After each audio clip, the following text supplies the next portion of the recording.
Scooby-Doo is one of the most popular cartoon characters all over the world, and the popularity brought a lot of shows, 13 to be exact. A bit unlucky, but I'm sure they're all great. What have I done?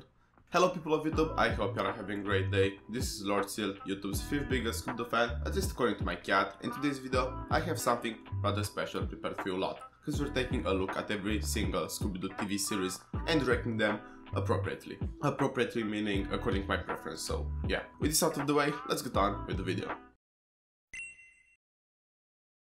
Unlike its predecessor, which was actually somewhat decent, the 5th installment in the Scooby franchise is an absolute disgrace. The episodes are just short segments that just threw out of the way the idea that every monster is a guy in a mask, and had the absolute worst storylines ever. It's absolutely absurd. Give me 3 undisclosed pills and I'll write better shit, like, come on man. So there are 33 episodes and each has 3 7-minute segments. Do you comprehend how little you can do with fucking 7 minutes? Just look at this shit. In this segment, Shaggy heads out to Austria, to a castle that his ancestors left for him. It doesn't say who left it, like, who was the last to own it. But if it was another fucking uncle, I would have gone insane. Shaggy has so many uncles, his grandparents were probably massive shaggers. Wait, Shaggy? Moving on, Mr. Adolf, the butler, shows Shaggy and the dogs to their rooms. But when the moon shines brightly upon the sky, Mr. Adolf puts the moonlight medallion around Shaggy's neck, and that turns him into a werewolf. For what reason? I don't fucking know. The episode does a lot of switcheroos, with the clouds constantly covering the moon and Scooby getting confused. At least there's one funny moment, and most likely was unintentional. Who's there? Shaggy! Raggy Roo. Shaggy, who's in the closet?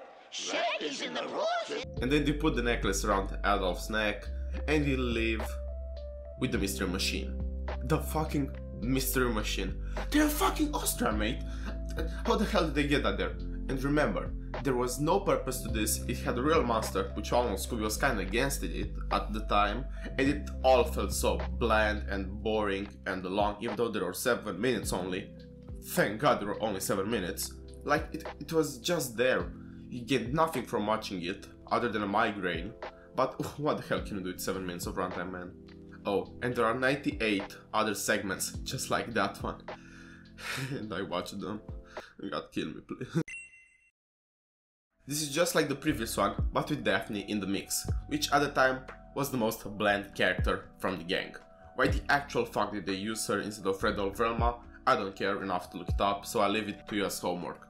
Yeah, not much to say. The same purposeless episodes with storylines that make no sense. So yeah, that's it. Let's move on to number 11. Okay, I know it looks like I have something against Scrappy, but I don't. I consider him a nice addition to the series in the 80s. The decline was not his fault, and I hear that a lot of people from the community put all the blame on him and absolutely despise him. The series was already declining by the time he was added, and it was not his fault. The Scooby format had been the same for more than 10 years and people just got bored of it. Scrappy felt at the time like a breath of fresh air.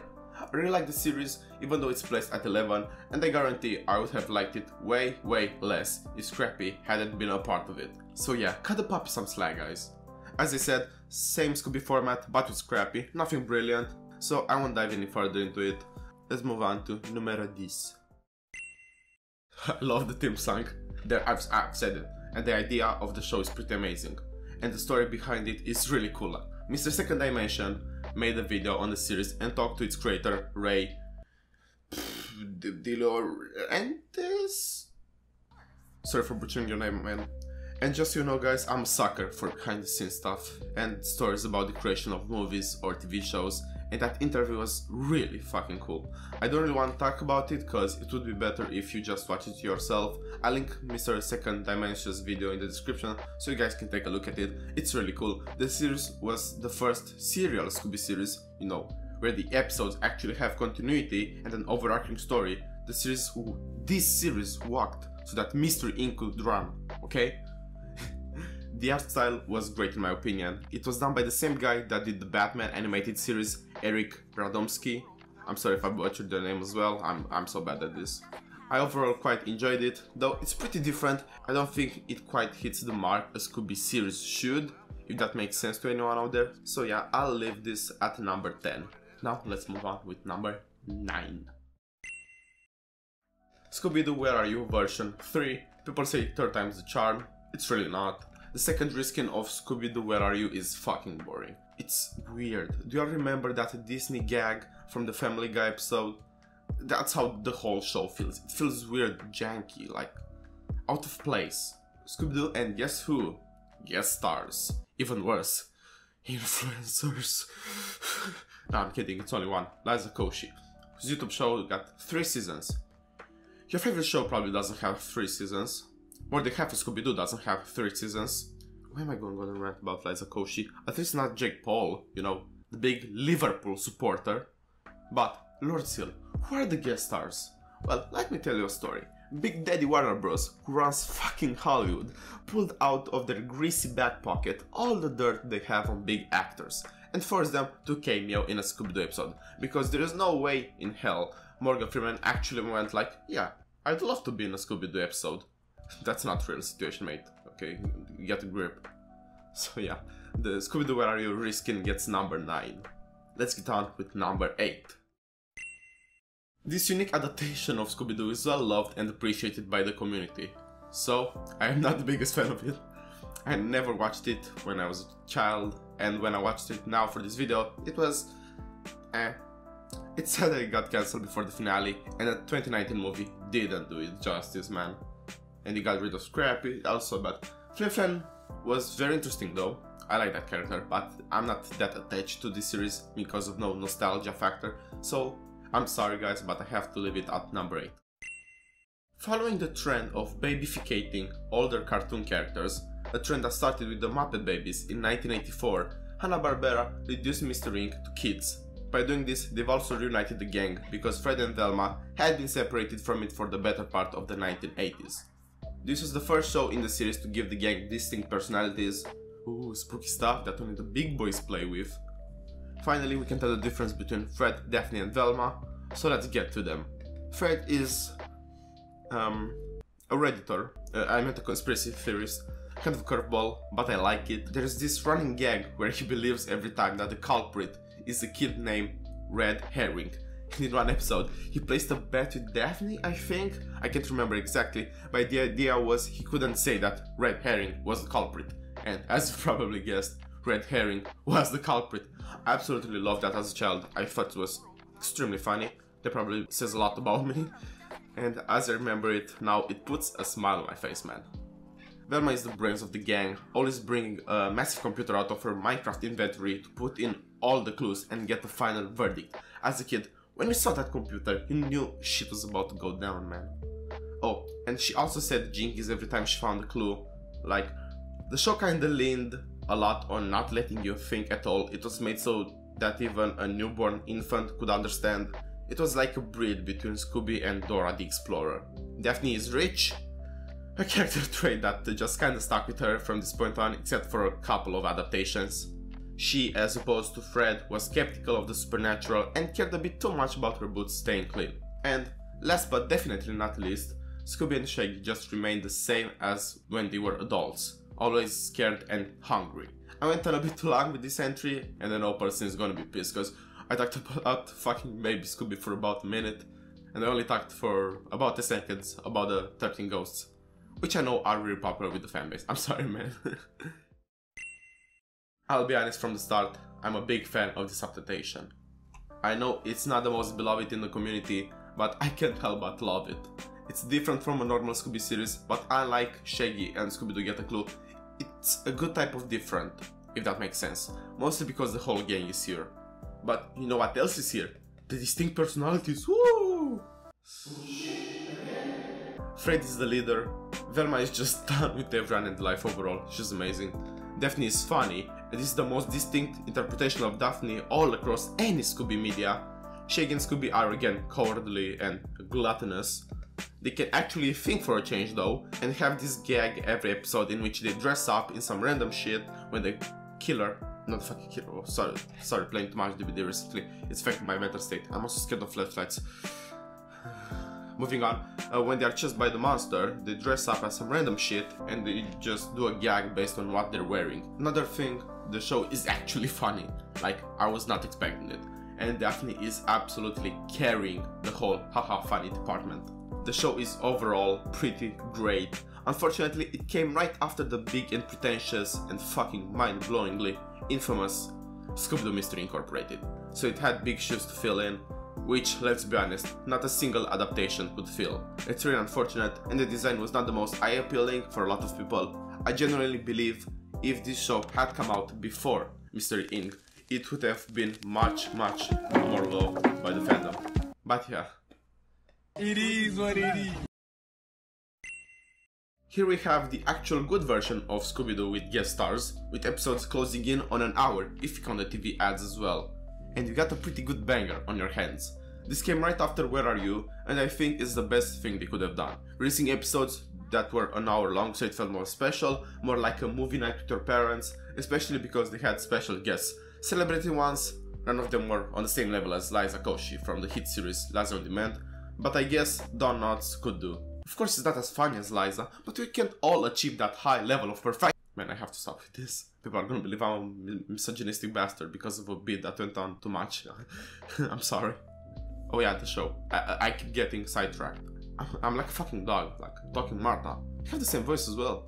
I put this show at 5, a pretty high spot even though I've been pretty harsh against the old Scooby formula being reused and everything feeling the same. But these episodes are so iconic and I'm using nostalgia as well as a deciding factor. I remember watching this when I was a kid and Cartoon Network cinema was a thing. The series is just amazing and the guest stars were so great. The best was Danyels, really funny episodes. So yeah, amazing series. Now let's get on to number 4. This was my childhood, oh my god, such a great series. And the intro, mwah, chef kiss. I fucking learned how to play like 3 seconds of that on the piano. I don't know how to play the piano, so it took some time, but it was worth it. So, about the series now. The big guys at Warner Bros. Aired a brand new Scooby series. The first one since pop name Scooby-Doo that ended over a decade before. Now, let's talk about the name. What's new Scooby-Doo? Not that much, to be honest. It was the modern version of Where Are You. It's pretty great, though it kinda suffers in the spooky department because it was, I think, the first Warner Bros. Series to be digitally colored, and you know, it's hard to get it right the first time, so it was pretty bright. But god forbid some monsters were scary and actually traumatized me for life. And the fact that my dad as 7-year-old self, I still do this, don't worry, pretended to be in their shoes, if that makes sense. Like, I still tell people this to this day, when they say that Scooby-Doo is not scary. I tell them to put themselves in the character's shoes, and you see that monster in the middle of the fucking night, like, what would you do? I'm a full-on masochist. Now, those monsters that absolutely scared the shit out of me are the vampire from the 5th episode of season 2, The Vampire Strikes Back. I am genuinely serious when I say I couldn't watch this episode when it was on as a kid, and the fact that the story takes place in Transylvania, which is in Romania, my home country, was not the best of help. How the fuck do you air this? The second one is not that much because of the monster, but more because of its setting. It's episode 12, still the 2nd season. It seems like they brought the big guns for this one. The episode is called Uncle Scooby and Antarctica. Like, look at this monster. Are you taking the piss, mate? Warner Bros, what the fuck is this? And the setting is horrible. The fucking Antarctica, out in the middle of nowhere. If this was real life, I would be shitting my pants. I'd have stress and fear. Look at this monster. Just look at him roaming, like from the, looking at the horizon, and just see this shit roaming around. You'd fucking die, man. These 2 guys literally traumatized my childhoods. So yeah, amazing series, 4th place. Now let's move on to number 3. Hello person watching this, you've either skipped ahead to see where I've placed this, or you've actually watched the video, in which case I thank you a lot. Might you consider dropping a like? But one thing is certain, both sides have the pitchforks up and sharpened. But let me plead my case, okay? The original one was amazing. It's one of the few cartoons that just got everything right from the beginning, especially that soundtrack, oh my god, eargasms all around. It was the perfect Saturday morning cartoon, everything is iconic, the villains, the bits that became cliches at this point because of how many times we've seen them be reused. The intro, oh my god, so good. It still holds up to this day, it's a classic. But the only issue is that it's not my favorite. So yeah, let's move on to number 2.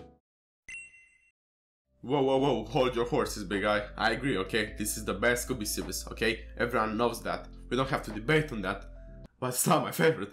I didn't really watch it as a kid because 7-year-old me did not know what the fuck serialization.